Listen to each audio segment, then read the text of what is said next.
Si Athena ay isang batang laki sa bahay ampunan. Maaga siyang naulila ng kanyang mga magulang sa murang edad. Nang yumao ang kanyang ama at ina, ay ni isang kamag-anak ay walang kumupkup sa kanya. Dahilan upang mamuhay siya sa bahay ampunan kasamang ibang mga batang ulila. Lumipas ang mga taon ay naging ganap na siyang dalaga. Dahilan ng kanyang pagpapasya na lumabas sa bahay ampunan upang tumayo sa sarili niyang mga paa. Si Athena ay nasa 17 anyos na at ilang buwan na lang ay magdiriwang na siya ng kanyang debu. Maayos siyang nagpaalam sa pinuno ng bahay ampunan at maluwag sa dibdib siya nitong pinayagang umalis. Nang makalabas sa bahay ampunan, ay bumalik si Athena sa lumang bahay nila ng kanyang mga magulang. Sinariwa niya ang kanyang mga alaala kasama ang mga ito. Namimiss niya ang pakiramdam ng may sariling mga magulang, ngunit wala siyang pwedeng ibang gawin ngayon, kundi yakapin ang sarili at tanggapin na sa mundong ito ay siya na lang ang naiwan upang magpatuloy. Nang makontento, ay nagpasya si Athena na umalis na sa naturang bahay na iyon upang maghanap ng trabahong pwede niyang pasukan. Akmang sasakay na siya ng tricycle nang biglang nakita niyang isang karatula na wanted for maid. Nang mabasa iyon ay agad siyang naging interesado sa trabahong bakante. Mabilis niyang pinuntahan ang naturang bahay at agad siyang nag-doorbell. "Sandali lang!" Sigaw ng isang ale habang nagmamadali itong humahakbang palapit ng gate. "Ano yun, iha?" Agad nitong tanong sa kanya nang mabuksan nito ang gate. Manang, nakita ko po kasi ang karatula sa labas na naghahanap kayo ng katulong. Kailangan ko po kasi ng trabaho ngayon at nais kong mag-apply sana kung bakante pa." Magalang niyang wika rito. "Sige iha, pasok ka." Nito sa kanya at pumasok naman siya gaya ng sabi nito.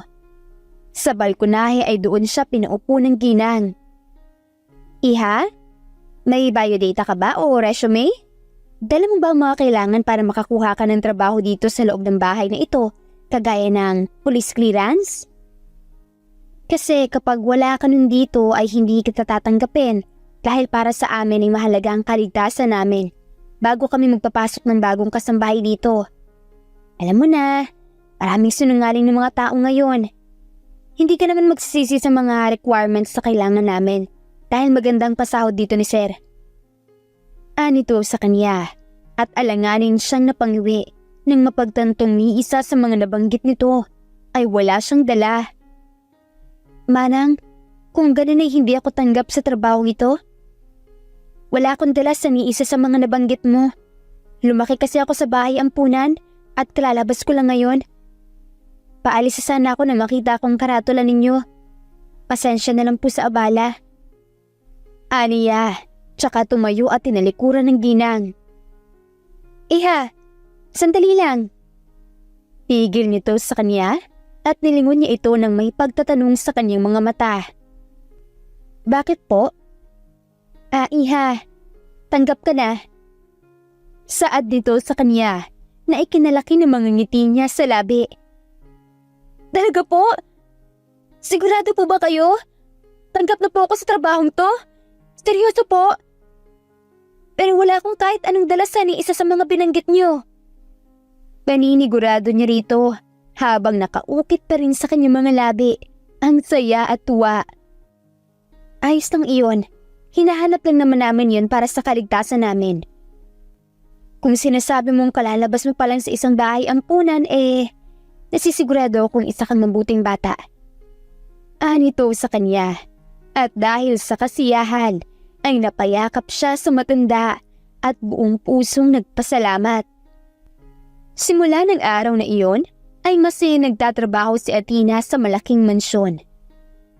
Gayunpaman ay hindi pa niya nakikilala kung sino ang kanyang amo, kaya nakiusisa siya sa mayordoma.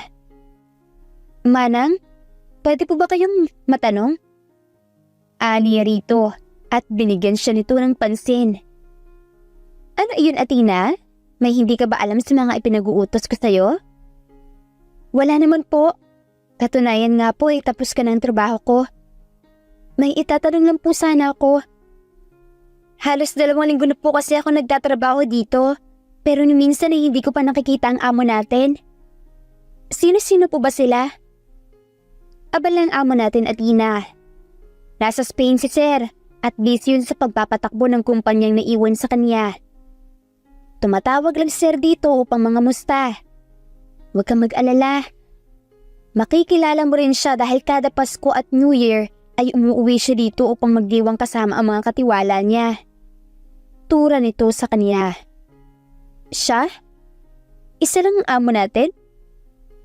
Wala siyang asawa o anak? Wala, iha. Walang asawa at walang anak si Sir. Pero, girlfriend, iyan ang hindi ko alam. Sagot nito sa kanya at muli siya nitong inutusan dahilan upang maputol ang kanilang pag-uusap. Kinahapunan ay abala si Athena habang naglalagay ng mga bulaklak sa flower vase nang biglang nagring ang telepono. Athena, pwede pa kasagot ang tawag?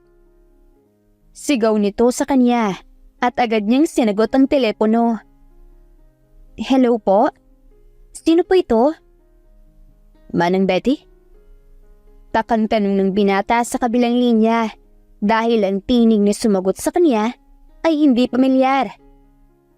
Hindi po ako si Mayordoma, Betty. Bago po akong kasambahay dito. Aniya sa lalaking nasa kabilang linya. Okay, can you please give the phone to her? Utos nito sa kanya at ibinigay niya ang phone sa ginang. Sir?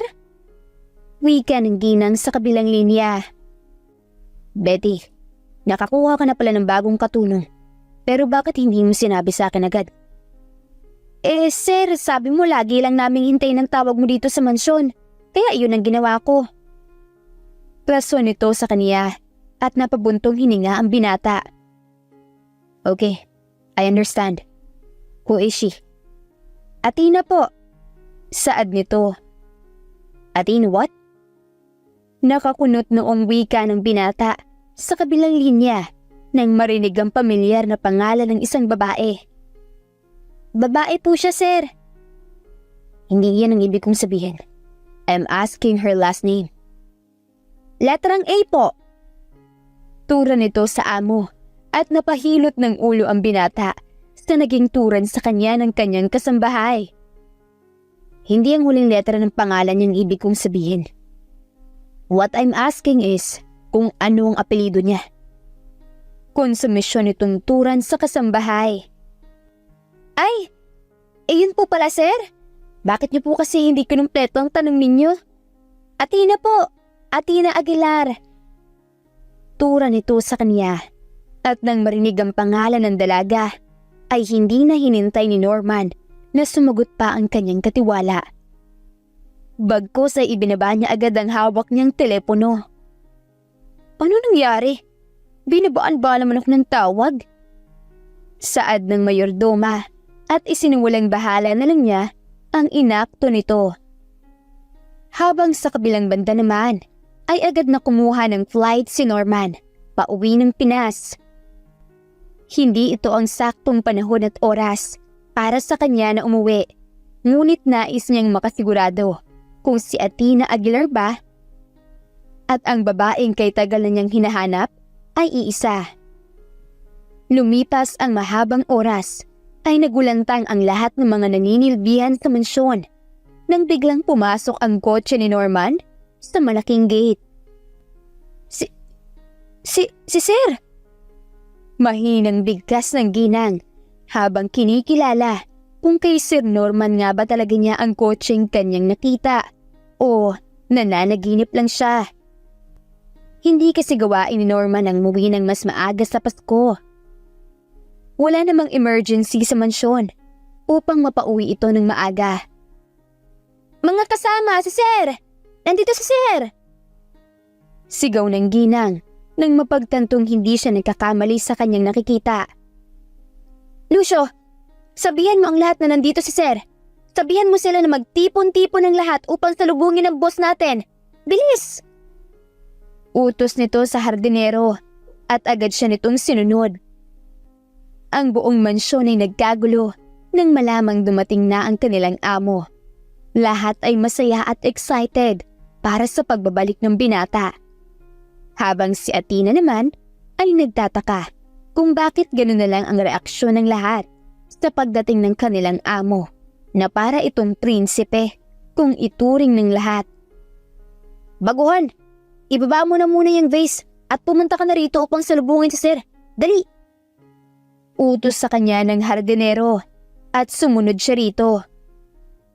Nang makalabas ay isa-isang nagpila ang mga kasambahay.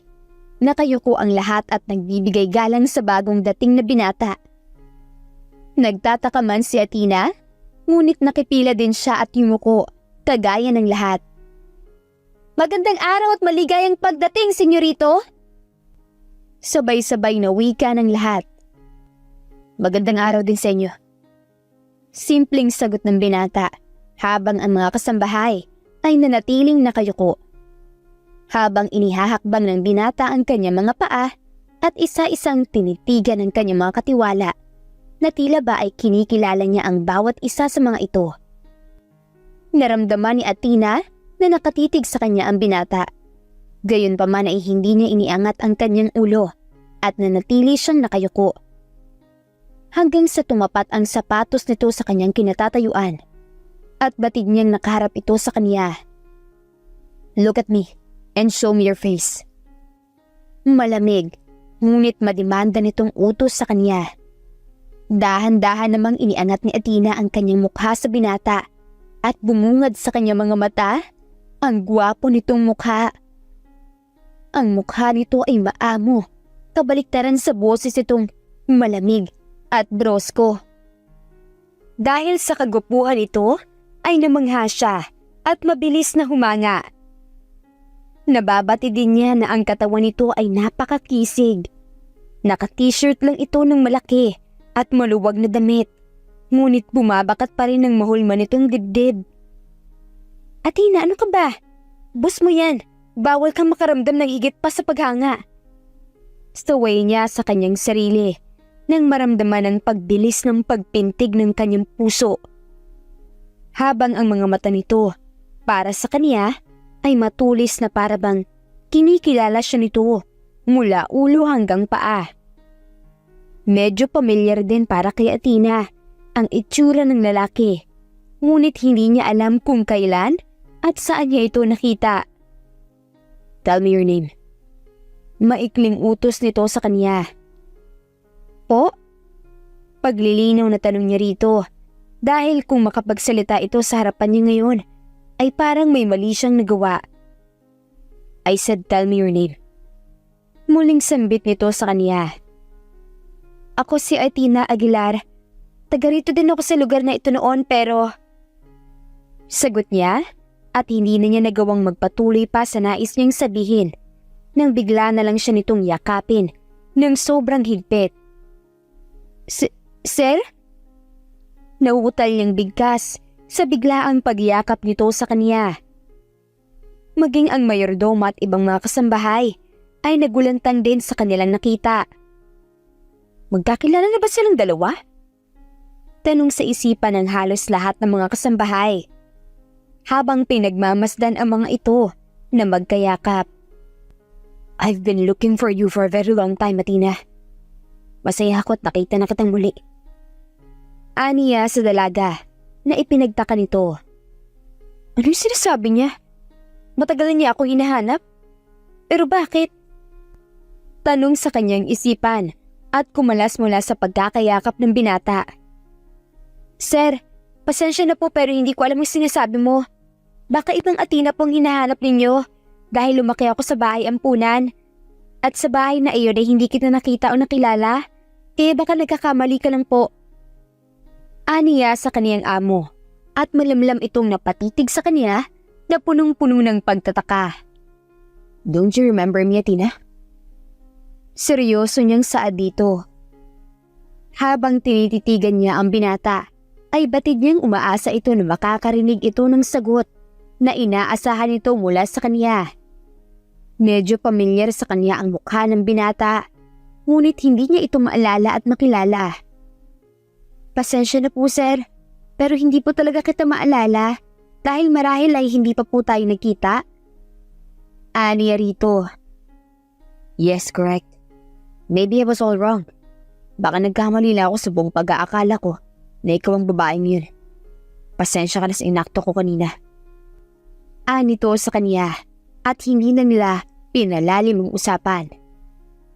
Dahil sa bagong dating si Norman, ay nagkaroon ng magarbong pagsasalo-salo sa hapag ng mansyon at kasama ni Norman sa iisang hapag ang kaniyang mga kasambahay. Bagaman mayaman si Norman, ay hindi niya inilagay ang kanyang sarili sa itaas at nakisama siya sa may mas mababang antas sa kanya dahil para sa kanya ay para-pareho lang silang mga tao at hindi mahalaga kung mayaman ka man o mahirap. Pagdating sa pakikipagkapwa-tao, ay pareho lang ang lahat. Kaya pala mahal siya ng halos lahat dahil isa pala siyang mabuting tao. Kahanga-hanga siya. Wika ni Athena sa kanyang isipan habang nakatitig sa binata na may ngiti sa mga labi. Si Norman lang ang bukod tanging mayaman na kilala niyang magaling makisama at makipagkapwa-tao sa mga mahihirap katulad niya. Mag-enjoy kayo Kain lang ng kain. Sambit ni Norman habang palihim na sinusulyapan ng dalaga. O Athena, kain lang daw ng kain. Dapat kumain ka kagaya namin dito na parang nakawala sa kusina. Pang-eengganyo ng isang kasambahay. Naku Athena, wag mong pakinggan ng balyena na yan. Inggit lang yan sa katuan mo dahil ikaw lang ang bukod tanging sexy at bata pa dito sa mansyon. O ito para sa'yo. Sambit ng mayordoma at binigyan ng malaking hiwa ng karne ang dalaga. Eto pa Athena, masarap yan. Sambit ni Lucio, ang hardinero ng mansyon, at binigyan ng dalaga ng isang malaking lobster. Akmang tatanggi pa sana si Athena nang biglang nagsalita si Norman. Wag yan, allergic siya niyan. Maagap nitong wika at napatingin ng lahat sa binata na may buong pagtataka. Paano niya nalamang allergic ako sa lobster? Sino ka ba, Sir Norman? Takang tanong ni Athena sa kanyang isipan at pinalingan siya ni Lucio. Totoo ba yun, Athena? Allergic ka sa lobster? Sayang naman. Kung ganun, akin na to. Sambit nito, tsaka kinuha ang lobster. Habang ang mga kasambahay naman ay hinihintay ang magiging reaksyon ni Athena kung tatanggi ba ito o hindi. Pasensya na po. Gusto ko nung kumain yan pero bawal. Magalang niyang tugon sa hardinero. Paano nalaman ni Sir na allergic si Athena sa lobster? Ang ngayon lang sila nagkita. Ang weird. Bakit parang kilalang kilala na nilang isa't isa? Mga katanungang naglalaro sa isipan ng mga kasambahay. Sige na, kumain na tayo and let's enjoy the food. Basag atensyon ni Norman sa lahat dahil nakatuon lang ang mga mata ng mga ito kay Athena. Nang matapos ang kasiyahan, ay handa na ang lahat upang matulog, habang si Athena naman ay nakadungaw sa kanyang bintana habang tahimik na pinapanood ang bilog na buwan. Nasaan na kaya ang batang yun? Kamusta na kaya siya? Naalala pa ba niya ako? Buhay pa kaya siya? Hindi ko na maalala ang mukha niya pati pangalan niya. Pero tanda ko noon na pareho namin pinapanood ang bilog na buwan. Siguro naman hindi siya kasali sa aksidenteng yon. Pero bakit bigla na lang siyang nawala? Tanong niya sa kanyang sarili habang taimtim na pinapanood ang buwan. Naaalala niya noon na may kaibigan siyang isang lalaki na madalas niyang kasama kapag buo ang buwan. Paborito nila ang sinag ng buwan noon, kaya kapag full moon ay madalas silang magkasama. Ang batang iyon ay transferi sa kanilang lugar noong elementary pa lamang sila. 8 taong gulang pa lang siya noon habang ang lalaki naman ay 10 taong gulang na. Gayunpaman ay naging matalik pa rin silang magkaibigan. Madalas silang magkasama, ngunit hindi niya alam ang pangalan nito. Dahil palagi itong nagmamadaling umuwi kapag nakikita na nito ang dalawa nitong guard at isang yaya. Gayunpaman ay sulit pa rin ang mga panahong kasama nila ang isa't isa. Habang sa kabilang banda naman ay kasalukuyang nag-iisa at tahimik ring tinatanaw ni Norman ang buwan habang hawak-hawak ang dalawang bagay sa kanyang palad. Tinitigan niya ang isang kwintas na hawak niya at buong puso itong hinalikan. Athena, hindi ako maaaring magkamali. Ikaw ang batang yun. Ikaw ang naging kanlungan ko sa mga panahong pakiramdam ko ay nag-iisa ako sa mundo. Pero bakit hindi mo ako magawang makilala? Kinalimutan mo na ba ako pati ang pangako natin sa isa't isa? Nalulumbay niyang wika sa kanyang sarili, sabay patak ng munting luha mula sa kanyang mga mata. Ano bang karapatan ko para balikan ka, Tina?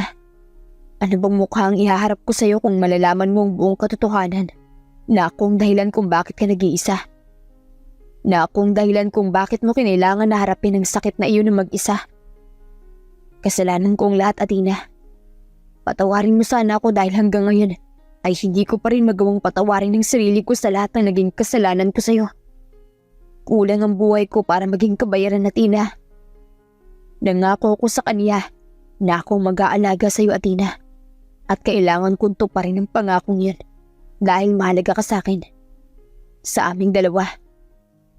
Bugtong niya sa kanyang isipan, tsaka pinunasan ng mga luha mula sa kanyang mga mata. Kinaumagahan ay maagang nagising si Athena. Presko ang mga bulaklak sa paligid at maganda itong pitasin upang ilagay sa mga vase. Kinuha niya ang gunting at masayang pinutol ang magagandang bulaklak nang biglang sa pagiging abala ay isang kamay ang humawak sa kaniyang kamay. Let me hold this for you. Masuyong wika ng isang tinig dahilan upang iangat niya ang kaniyang mga mata rito. Ikaw po pala, sir. Magandang umaga po. Nahihiya niyang bigkas, tsaka maagap na kinuha ang kaniyang kamay mula sa kamay nito na parabang napapaso siya sa paglapat ng kanilang mga balat. I'm sorry kung nagulat kita, pero sana'y payagan mo akong tulungan ka. Masuyo nitong bigkas sa kaniya. Ikaw pong bahala, sir. Pero kaya ko naman mag-isa eh. Baka may iba ka pang trabaho. Aniya rito. Wala. At nais ko lang na tulungan ka. Okay lang ba yun? Anito at ngumiti siya ng bahagya rito. Sige po, sir. Ikaw ang bahala. Simple niyang turan rito at hinayaan niya itong dalhin ng mga bulaklak na pinitas niya.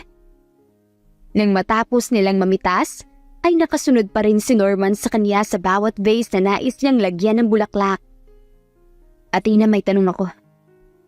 May iniibig ka na ba? Tanong niya sa dalaga at napatingin ito sa kanya. Iniibig? Boyfriend po bang ibig mong sabihin, sir? Kung ganun eh, wala pa po. Wala pa po akong iniibig. Noon meron. Iyon na yung papa ko.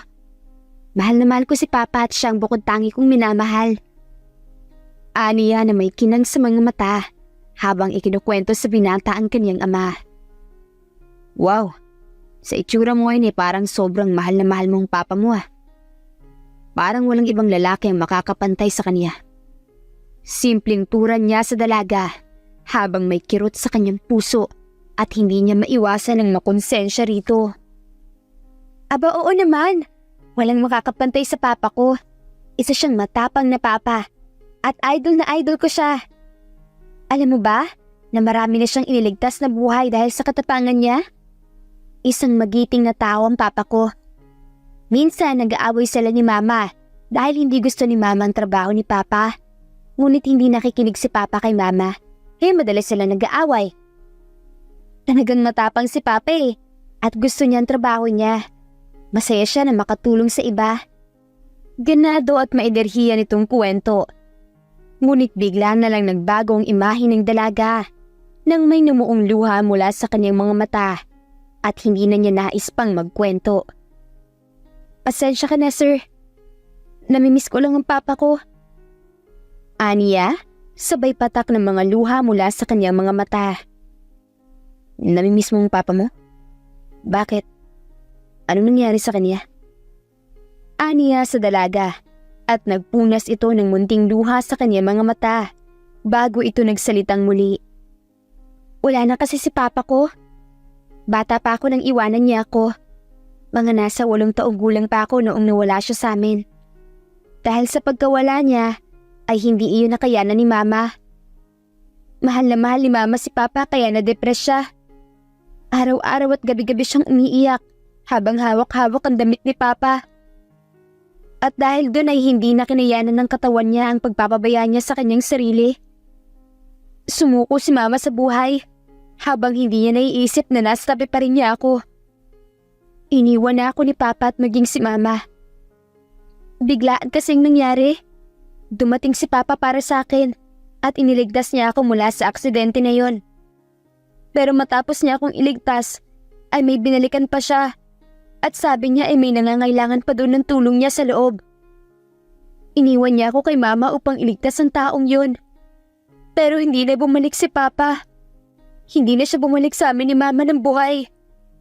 Iniwan na niya kami dahil lang sa isang buhay na kailangan niyang iligtas. Minsan nga ay nagagalit ako sa taong yun. Dahil sa kanya, nawala ang papa ko. Aniya habang lumuluha at hindi na nito maiwasang humagulgol sa hirapan ng binata. Niyakap siya ni Norman ng sobrang higpit at nais itong ipadama sa dalaga na hindi na ito nag-iisa.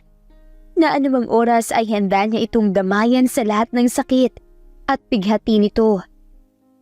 Habang naririnig ni Norman ang hagulgol ng dalaga, ay hindi na naman niya maiwasan ng umiyak at sisihin ang kanyang sarili sa mga naganap at sinapit ng dalaga. Simula ng araw na maging bukal si Athena na magkwento ng kanyang buhay sa binata, ay nag-umpisa ng sumibol ang magandang pagkakaibigan at pagkakaibigan sa kanilang dalawa. Ang dating Athena na may lungkot sa mga mata ay nagsisimula ng magkaroon ng bagong yugto sa buhay. Kasalukuyang nag-aayos ng bulaklak si Athena nang makita siya ng binata. Dahan-dahang inihahakbang ni Norman ang kanyang mga paa at pasimpleng nagtago sa likuran ng mga bulaklak. Abala si Athena sa paghawi at pag-ayos ng bawat bulaklak. Nang sa isang konting siwang ay mukha ni Norman ang lumitaw. Magandang umaga sa magandang dalaga. Masaya at puno ng pag-ibig na bati sa kanya ng binata, dahilan upang mapangiti ng malawak ang dalaga. Anong ginagawa mo dyan? Pwede namang batiin mo ako sa magandang paraan, hindi iyong nagkukubli ka pa sa likod ng mga bulaklak na para kang uod sa dahon. Biro niya sa binata at kay bilis nagsalubong ang dalawang kilay ng binata na para bang hindi niya nagustuhan kung paano siya nito ilarawan. Ano? Uod? Ako? Mukhang uod? Sa gwapo kong ito'y mukha akong uod? Aba, hindi naman makatarungan yan, binibini. Pagtatampo nito sa dalaga at napatawa naman si Athena sa itsura nitong nakanguso. Para kasi itong tutang nagtatampo. Ay nako sir, kulang ka lang sa kape. Ipagtitimpla na kita. Aniya sa binata, tsaka hinila ito papuntang kusina. Umupo ka dyan at gagawa ko ng kape para sa'yo. Aniya rito, ngunit hindi ito nakinig sa kanya. No, not this time. Dahil ako ang gagawa ng kape para sa'yo. Ipapatikim ko sa'yo kung gaano kasarap ang kapeng mula sa akin. Anito sa dalaga at pinaupo niya ito sa silya. At mangpapalad pa si Athena dahil awkward para sa kanya na ang boss niya ang magtitimpla sa kanya ng kape. Ngunit inunahan na siya ng binata. Oops, don't say no dahil hindi kita pagbibigyan. Let me serve you today. Anito sa kanya at sa tono nito ay parang hindi nga ito makikinig sa kanya. kaya hinayaan niya itong pagtimplahan siya ng kape. Nang matapos, ay tinikman ni Athena ang ginawa nito para sa kanya. See? Masarap, di ba? Sambit ni Norman nang makita nito ang mukha ng dalagang na kontento sa lasa. Masarap nga. Mas nakakagana kung kada umaga ay ganitong kapeng matitikman ko. Turan niya rito at ipinatong ni Norman ang kaniyang dalawang kamay sa mesa at inihilig ang kaniyang mukha sa isa niyang palad. I can make you coffee every morning and anytime you want, Athena. Dahil sobrang espesyal ka sa akin. Seryoso niyang saad sa dalaga at napakurap mata na lang si Athena. Sabay na pahigpit ang kanyang pagkakahawak sa baso. Sunod-sunod siyang napalunok ng kanyang sariling laway at nais niyang ilihis ang kanyang mga mata mula sa pagkakatitig ng binata. Ngunit hindi niya maigalaw ang kanyang liig na para bang may sarili itong isip. Sa kakaibang titig ni Norman sa kanya ay kakaiba rin ang kanyang naramdaman para rito. Kaya mabilis niyang tinungga ang kape at walang iniwan kahit isang patak rito. Sir, salamat sa kape. Balik na po ako sa trabaho. Nagmamadali niyang paalam rito. Ngunit bago pa man siya makaalis, ay maagap nang hinawakan ng binata ang kanyang isang kamay. Athena, mahal kita.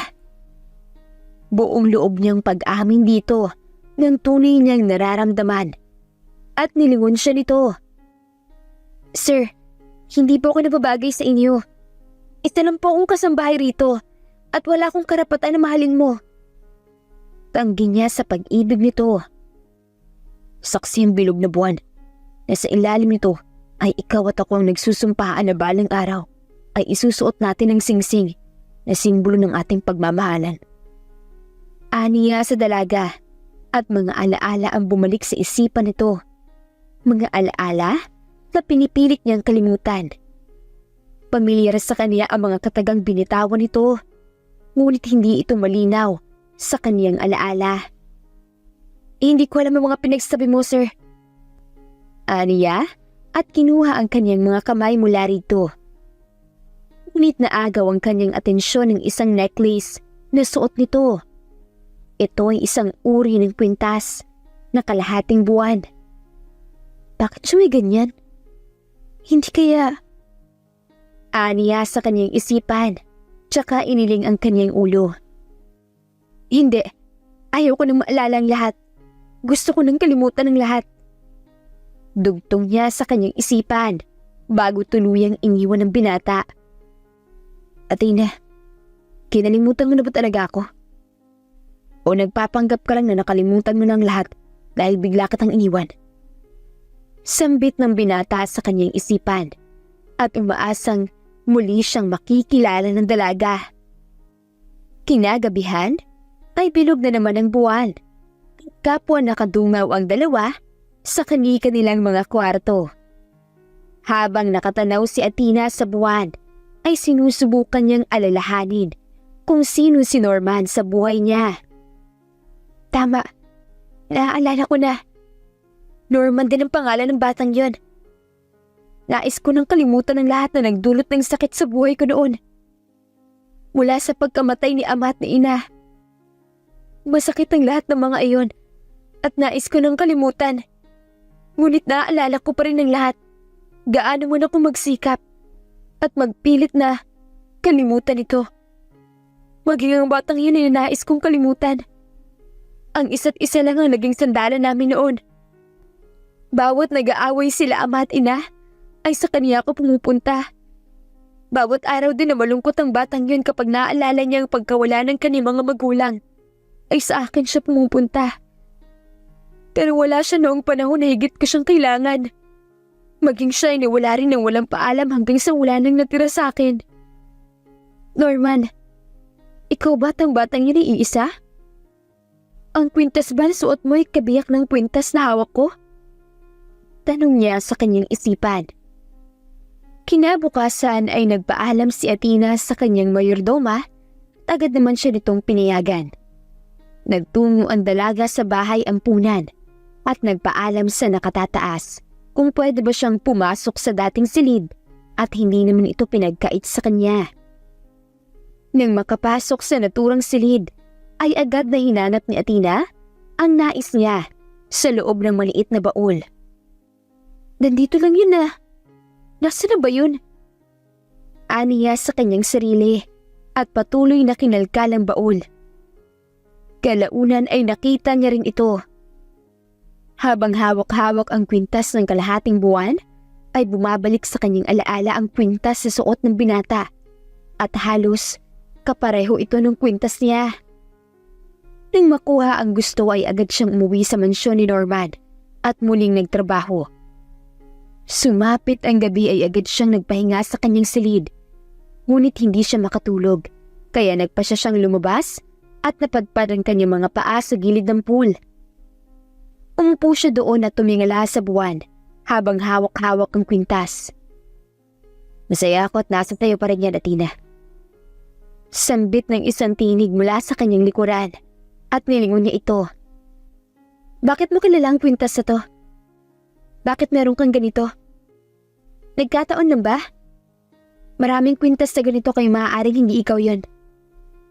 Aniya sa lalaki at umupo ito sa tabi niya at tumingala din ito sa buwan bago siya nito tinitigan sa mga mata. Athena, hindi pwedeng nagkataon lang lahat. Oo, maraming disenyo na kagaya ng mga buwan natin. Pero wag mong kakalimutan na akong nagbigay niyan sa'yo. Hindi ordinaryo iyan, Athena. Gawa iyan si Jade at higit sa lahat ay akong gumawa ng mga yan. Aniya sa dalaga at nanlaki ang mga mata nito dahil sa sinabi ng binata. Kung ganun, ikaw at ang batang yun iisa? Ako nga at... Bakit ka nawala, Norman? Bakit bigla ka nalang nawala noong mga panahon na higit kitang kailangan? Bakit bigla mo nalang akong iniwan? Bakit pati ikaw? Madamdamin niyang tanong sa binata nang mapagtanto na ito nga ang lalaking kasama niyang sumumpa sa ilalim ng buwan ng habang buhay na pagsasama, habang ang kanya mga mata ay nag-uumpisa ng lumuha. Bakit ngayon ka lang bumalik? Bakit hindi ka kagad nang pakilala? Dugtong niya rito.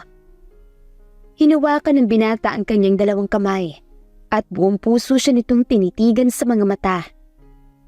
Patawarin mo ako, Athena, kung bigla akong nawala. Pero maniwala ka, pinahanap kita. Binahanap kita agad nung nakabalik na ako pero wala ka na. Halos ipahalughog ko ang buong lugar, mahanap ka lang. Pero ng isang bakas mo hindi ko mahanap. Binaldas kong pera ko sa paghanap sa'yo at hindi ako tumigil kahit ilang taon nang lumipas. Kahit nasa Spain ako ay pinapahanap pa rin kita. Lahat ng babaeng nagngangalang Athena ay pinupuntahan ko at nagbabaka sakaling ikaw yun. Wala akong ibang inisip kundi ikaw. Hanggang sa kusa ka nang tumuntong dito sa pamamahay ko. Nang malaman kong nagngangalang Athena ang bago kong kasambahay, ay agad akong umuwi rito para makita ka. I had you so tight, pero hindi mo ako nakikilala, kaya I never push you to remember me. Naghihintay na ako na maalala mo ako sa bawat araw na magkasama tayo. And then now, you finally remember me. Buong puso niyang wika sa dalaga at hinawakan ang mukha nito. I'm sorry kung iniwan kita nang hindi ako nagpapaalam. Pero believe me, I did my best para makita ka. Hindi na kita muling iiwan pa, Athena. Aniya sa dalaga at nais pa niyang magsabi ng isa pang katotohanan. Ngunit hindi niya kayang ibuka ang kanyang bibig tungkol sa katotohanan na iyon. Ang tagal. Ang tagal kitang hinintay, Norman. Ang tagal kong nag-iisa. Ang tagal ko sa dalim. Lumuluha niyang wika at niyakap siya ng binata ng sobrang higpit. Hindi na kita iiwan, Athena. Hindi ka na mag-iisa. Nandito na ako. Mahal kita, Athena. Sobrang mahal kita mula noon hanggang ngayon. At hindi ka na muling mawawalay mula sa akin kahit kailan. Pangako na dito na ako sa tabi mo habang buhay. Saksi ang buwan na Tina sa pangako kong ito. Mahal kita. Buong puso niyang wika sa dalaga at niyakap siya nito ng sobrang higpit. Kasunod nun na yung paglapat ng kanilang mga labi. Sa ilalim ng buwan ay muling nabuo ang dalawang pusong kay tagal na walay sa isa't isa. At ni isa ay hindi nagpigil sa bugso ng kanilang damdamin. Bawat isa ay dinama ang buo nilang pagmamahalan. Ang takbo ng buhay ni Athena ay biglang nagbago. Naging masaya at naging makulay ulit ang kanyang buhay. Sa ika-18 niya, ay agad na nagpropose sa kanya si Norman at hindi siya nagdalawang isip na tanggapin ito. At ngayon ay nalalapit na ang kanilang kasal. Kasalukuyang nasa hardin pa si Athena nang yakapin siya ng kanyang magiging asawa mula sa likuran. I can't wait to marry you, Athena. Parang gusto kong hilahin ang araw palapit para agad na kitang mapakasalan. Gustong gusto ko na talaga maging akin ka at maging isang ganap na asawa. Hindi ko sukot akalain na ang dating sumpaan ay magiging katotohanan na. Malambing niyang wika at mas hinigpitan ng pagkakayakap sa dalaga. Sabay ginawaran ito ng munting halik sa pisngi. Ano ka ba naman, Norman? 3 araw na lang naman ang hihintayin. Huwag ka masyadong excited. Sabi ng mga nakakatanda, masama ang masyadong masaya dahil baka hindi mo tuloy ang kasal. Aniya sa binata at kumunot ang noo nito. At kailan pa naging bawal ang maging sobrang saya kapag alam mo na ikakasal ka sa taong pinakamamahal mo, ha? Nakanguso nitong sambit at ngumiti si Athena dahil sa kakyutan ng kanyang nobyo. Maaari mo bang hindi ikasal sa akin, Athena? At ano naman ba ang magiging dahilan sa pag-atras mo kung sakali? Dugtong nito at bahagyang nag-isip si Athena. Wala naman akong dahilan para hindi ka pakasalan. Mahal kita, Norman. Wala naman tayong tinatago sa isa't isa na makakasakit sa ating dalawa, di ba? Aniya sa binata at biglang natahimik si Norman. Nagtaka naman si Athena kung bakit tila biglang natahimik ang kanyang nobyo. Hinawakan niya ang 2 balikat nito at tinapik. Norman, bakit bigla ka namumutla? May masakit ba sa'yo? May nasabi ba akong masama? Tanong niya rito at nanatiling nasa ere ang utak ng binata. Norman, may hindi ka ba sinasabi sa akin? Ta kanyang wika rito at malamlam siya nitong tinitigan sa mga mata na para bang may nais itong sabihin sa kanya na hindi nito kayang bigkasin. Sa mga titig ni Norman ay nakaramdam ng kaba at pagkailang si Athena. Nakadama din siya ng takot at hindi niya alam kung bakit. Norman, pinaglalaroan mo ba ako? Huwag mo nga akong titigan ng ganyan. Hindi magandang biro yan. Kinakabahan niyang wika sa nobyo at nanatili pa rin itong tahimik. Athena, paano kung may sasabihin ako sa'yo na isang lihim na katagal kong tinatago mula sa'yo? Mamahalin mo pa rin ba ako? Pakakasalan mo pa rin ba ako? Tanong niya sa nobya at napaatras si Athena dahil sa tono ng binata. Tama na, Norman. Hindi na ako natutuwa. Itigil mo na yung biro mo. Anito sa kanya. Ngunit patuloy pa rin si Norman sa pagsasalita. Athena, malaki yung kasalanan ko sa'yo. Sobrang laki ng atraso ko sa'yo at sana'y mapatawad mo ako. Gusto kong itago ito mula sa'yo habang buhay. Pero hindi ko pala kaya. Hindi ko kayang magsinuling sa'yo, Athena. Bigkas nito habang may namumuong luha mula sa gilid ng kanyang mga mata. Norman, tama na. Hindi na ako natutuwa. Kinakabahang sambit niya. At sa bawat katagang binibitawan ni Norman ay kay bilis ng pagtibok ng kanyang puso at halos hindi na siya makahinga. Ganun pa man ay hindi nakapagpigil si Norman. Batid niyang maaaring mawala mula sa kanya ang dalaga. Ngunit hindi na niya kayang ilihim ang lahat. Hinila niya ang nobya paakyat sa kanyang silid, habang si Athena naman ay punong-puno ng pagtataka. Nang makarating sa silid, ay agad na kinalkal ni Norman ang maliit na baul. "Norman, anong hinahanap mo?" "Norman!" Aniya rito, at kalaunan na humarap ang binata sa kanya. Sa kamay nito ay may hawak itong lumang bracelet. Isang bracelet na sobrang pamilyar sa kanya. "Kay Papa yan ah. Bakit nasa sayong bracelet na yan, Norman? Bakit nasa sayong bracelet ni Papa? Norman, sagutin mo ako. Bakit hawak mo yan? Bakit nasa sayo yan?" Sunod-sunod na tanong ni Athena sa kanyang nobyo, at hindi niya mapigilan ni Norman ang umiyak sa harapan ng kanyang kasintahan. "Norman, please. Sagutin mo ako. Sagutin mo naman ako, Norman. Bakit nasa sayo yung bracelet ng Papa ko?" Muling tanong niya at nag-uumpisa na rin siyang lumuha. "I'm sorry, Athena. Akala ko kaya ko itong ilihim sa'yo, pero hindi pala. Naalala mo ba noong nagkaroon ng parents and child event sa school natin noon? Naalala mo bang sunog? I was there, Athena. I heard your voice calling for help. Sinubukan kitang puntahan pero bumagsak ang isang kahoy na pader sa harapan ko. And I was trapped. Wala akong magawa para tulungan ka. Dahil maging ako'y wala din akong magawa para tulungan ang sarili ko. Sa maliit na butas, I saw you being saved by your dad. Your dad is really a hero. Pero bago kanya tunuyang nailabas mula sa sunog, ay napansin niya akong nakasilip mula sa butas. And after a while, binalikan niya ako. Pero sobrang bigat ng mga kahoy na nakapaligid sa akin. My one leg was injured and I can't move. Sabi ko sa Papa mo na iwanan na niya ako dahil palala na ng palala ang sunog. There's no way to save me, Athena. Pero tama ka. Matapang ang Papa mo. Hindi niya ako iniwan.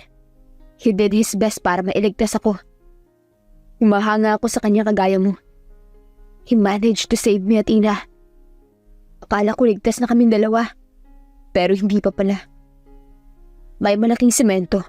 At sa akin sana malalaglag yun pero sinagat niya pa rin ako. And everything changed.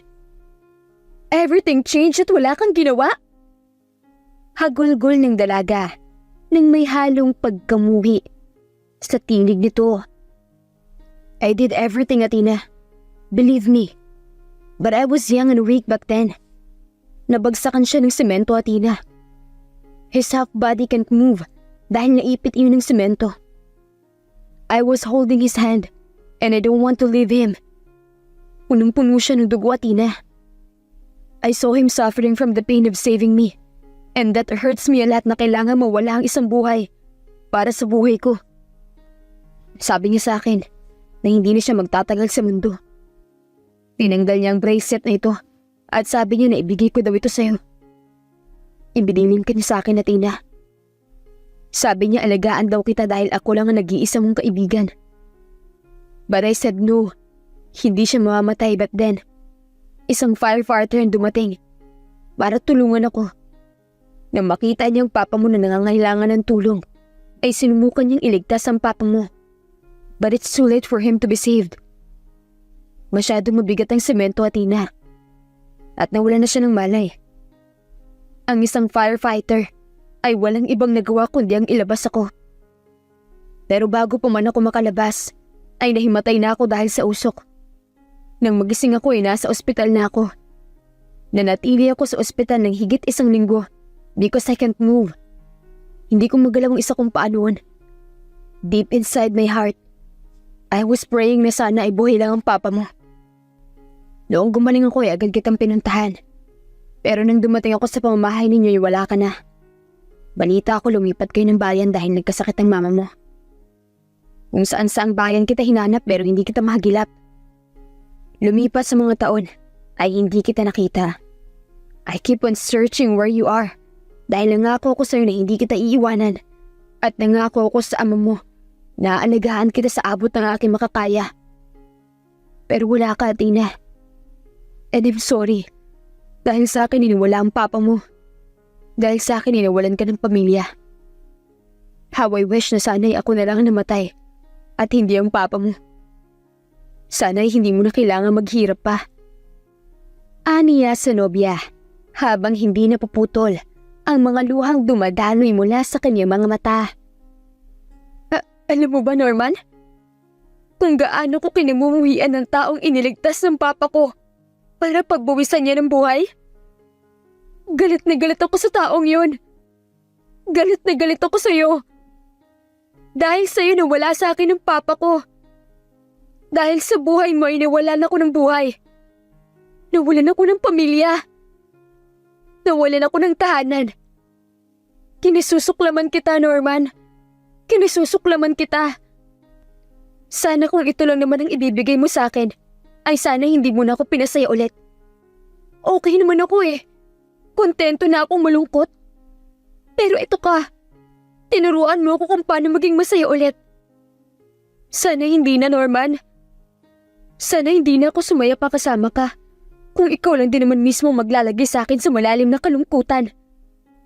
Ang tagal, Norman. Ang tagal mong nilihim sa akin ng lahat. Ang tagal mong itinago sa akin ng lahat. Galit ako sa'yo. Galit na galit ako sa'yo. Aniya rito, habang sunod-sunod ang pagbagsak ng mga luha mula sa kanyang mga mata.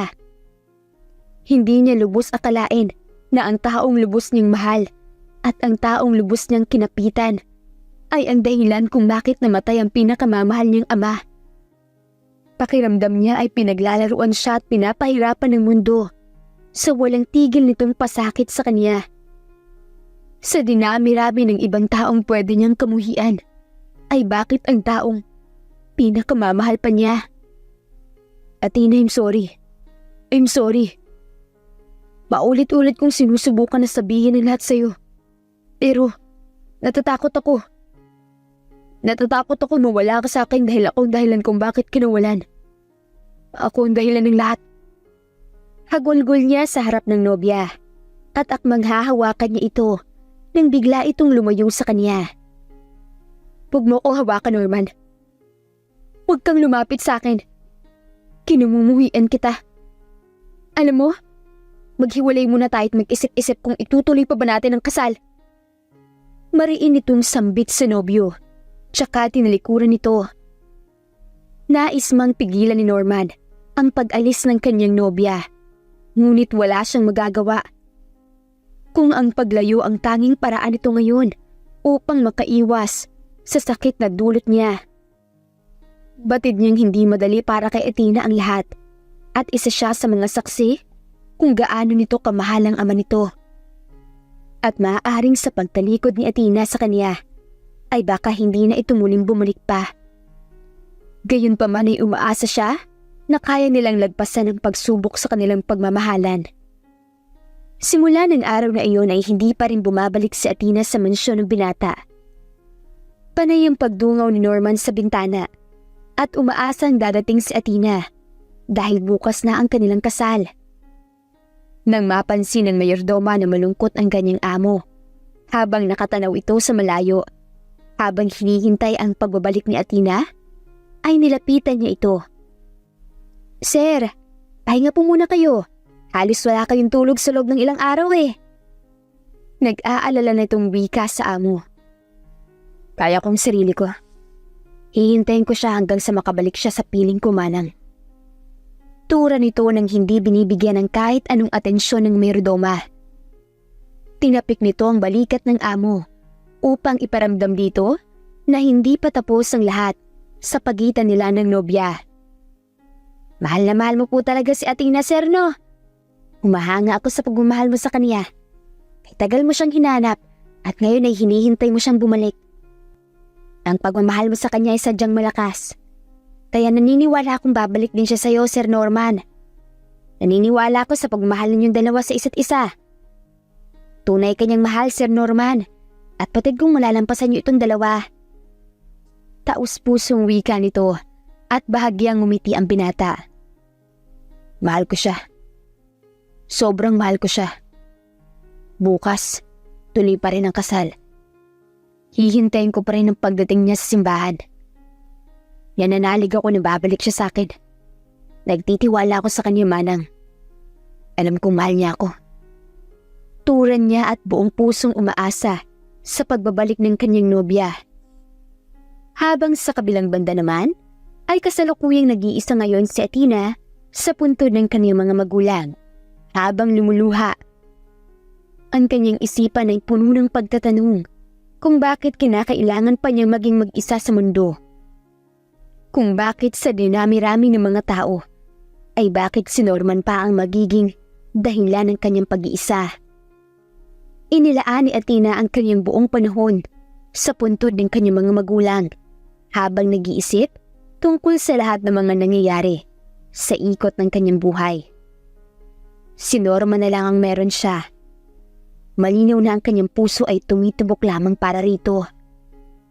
Ngunit kaya ba niya magpatuloy sa buhay na ito ang kasama kung ito rin ang sinisisi niya sa lahat ng kanyang pighati at pagdurusa? O kailangan na niyang tapusin ang lahat tungkol sa kanilang dalawa? Kinagabihan ay bumalik si Athena sa pamamahay ng binata. Athena? Bigkas si Norman nang makita mula sa bintana ang dalagang papasok sa kanyang mansyon. Dali-dali siyang bumaba ng hagdan at sinalubong ang dalaga. I'm glad na bumalik ka na, Athena. Sana sinabi mo na babalik ka na para napasundo kita sa driver. Sambit ni Norman at ang tinig nito ay puno ng pananabik para sa nobya. Ngunit ang mga titig ng dalaga para sa kaniya ay kakaiba.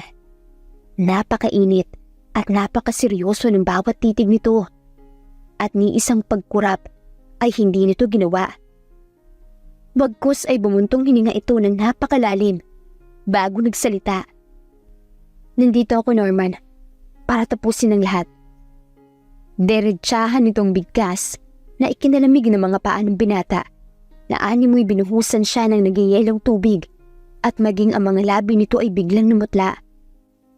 Kay bilis ng pagtibok ng kanyang puso at halos hindi na siya makahinga sa mga katagang maaari niyang marinig mula rito. Ang ibig mo bang sabihin? Tinatapos mo ng lahat sa atin? Aniya habang nanginginig ang kanyang labi sa pagbigkas. Tinatapos ko ng lahat, Norman. Lahat ng pighati ko noon. Lahat ng hirap at sakit. Lahat ng puot at galit. Nais kong kamuhian ka dahil ikaw ang dahilan kung bakit ako naulila. Pero hindi ko kayang lubos na magalit sa taong pinili ni Papa upang iligtas. Naisip ko na kapag kamumuhian kita, ay para kong rin kinamumuhian ng kabutihan ni Papa. Mabait na tao si Papa, Norman. Hindi ko kayang magalit sa iyo. Hindi ko kayang magalit sa ginawang kabayanihan ni Papa. Hindi ko kayang magalit sa taong pinakamamahal ko. Hindi ko kayang pati ikaw ay mawala mula sa akin. Ang sarili ko, pinapalaya ko ng sarili ko mula sa nakaraan. Nais kong magsimula ng bagong buhay kasama ka, Norman. Buong puso niyang bigkas, sabay patak ng mga butil ng mga luha mula sa kanyang mga mata. Malakas na kinabig ng binata ang bewang ng dalaga at niyakap ito ng sobrang higpit na para bang ayaw niya itong muling mawalay mula sa kanya. Salamat. Maraming salamat, Athena. Pangako, gagawin kong lahat maging maligaya lang tayong dalawa. Hinding-hindi kita sasaktan at hinding-hindi kita iiwan. Mahal kita. Sobrang mahal kita. Sambit ng binata habang dinadama nila ang mahigpit na yakap ng bawat isa. Habang ang mayordoma naman at ibang mga kasambahay ay napaluha habang pinapanood ang dalawa na muling nagkaayos at handa nang magsimulang muli. Kay sarap tignan ng dalawang pusong nakalaya mula sa nakaraan. Masyadong wagas ang pagmamahal nilang dalawa. Batid kong walang makakapaghiwalay sa dalawang ito sa mundo ng mga buhay. Sambit ng mayordoma sa kanyang isipan at pinalakpakan ng dalawa. Mahal kita, Norman. Taus-pusong sambit ni Athena sa binata at hinawakan nito ang kanyang mukha gamit ang dalawa nitong mga palad. Mahal na mahal din kita, Athena. Masuyo nitong tugon sa nobya. Nang gabi rin na iyon matapos magkaayos, ay magkasama ang dalawa na bumisita sa puntod ng ina at ama ng dalaga. Manong Rigor, maraming salamat sa pagligtas mo sa akin. Utang ko sa iyong buhay ko at habang buhay ko iyong pasasalamatan. Nandito na ang anak mo sa tabi ko. Huwag ka na sana mag-alala sa kanya. Dahil habang buhay ay aalagaan ko siya. Araw-araw. Tinupad ko na rin ang pangako ko sa iyo. Salamat at ipinagkatiwala mo sa akin ang anak mo noon pa lamang. Ay pinapangarap ko na rin siyang maging akin. Sambit ni Norman sa kanyang isipan habang katabi ang magiging asawa. Papa, Mama, huwag na kayo mag-alala sana sa akin. Maligaya na ako sa piling ng taong mahal ko. Sana ay maluwalhati na kayo sa inyong pahingahan. Pangako, ipapakilala ko sa inyo ang inyong apo sa pagdating ng panahon. Sambit ni Athena sa kanyang isipan at magkahawak nilang nilisan ng harapan ng puntod ng mga magulang ni Athena. Kinabukasan ay dumating na ang araw ng kasal ni Athena kay Norman. Magkasabay nilang hinarap ang altar at buong pusong nanumpa na mamahalin at aalagaan nila ang isa't isa habang buhay. Ang kasal ng dalawa ay pinagdiwang ng mga taong malapit sa kanila. Nang matapos ang kasal, ay agad nang nagtungo ang dalawa sa Spain upang mag-honeymoon. Kasalukuyang nasa Bulkanahe ngayon si Athena. Nang yakapin siya ng kanyang asawa at inamoy-amoy siya nito sa liig. I can't believe na asawa na kita, Athena. Sobrang saya ko na ikaw naging asawa ko. At sigurado ako na ako na ang pinakamasayang lalaki sa buong mundo. Malambing niyang wika sa asawa at sabay nilang tiningala ang bilog ng buwan. Sobrang saya ko rin na ikaw ang naging asawa ko, Norman. Hanggang ngayon ay saksi pa rin ang bilog na buwan sa ating pagmamahalan. Anito sa asawa at isang halik sa balikat ang iginawa ni Norman para sa kanya. Ang buwan ay ang simbolo ng ating pagmamahalan na Tina. Sa kadiliman man ay nagawa pa rin magliwanag at mangibabaw sa lahat. Anito sa asawa at kasunod nun ay pumasok na sila sa kwarto upang namnamin ang init ng kanilang pagmamahalan. Wakas. Maraming salamat po sa muling pakikinig ng aming kwento. Hanggang sa muli.